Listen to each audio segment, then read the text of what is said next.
I just started doing a podcast middle of last year, and I have been suggesting so many friends of mine, so many people that I've worked with just to start a podcast.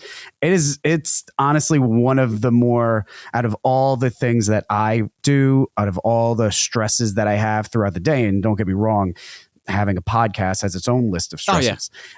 This is honestly one of the most, this is the funner part of my day, is just having to work by taking a break and talking to somebody for 30 minutes, 60 minutes, 90 minutes about whatever they're knowledgeable about. And you learn so much in the process.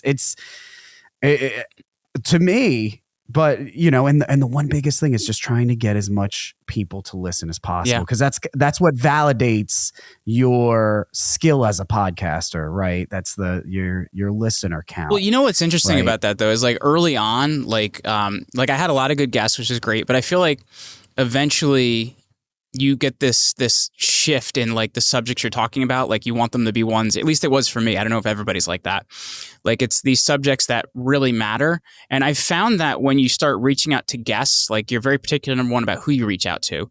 But number two, when you start reaching out to those people, you don't really talk about numbers or anything like that anymore. You know what I mean? I feel like early on, you're like, this is how many listens I have. And, you know, this is where we're going. This is where we publish, you know, please be a part of my show. And what I found for me when I started kind of pivoting to more of what I care about, I would reach out to people with a very particular thing I want to talk to them about, how I want to talk to them about, how it fits with what I'm doing.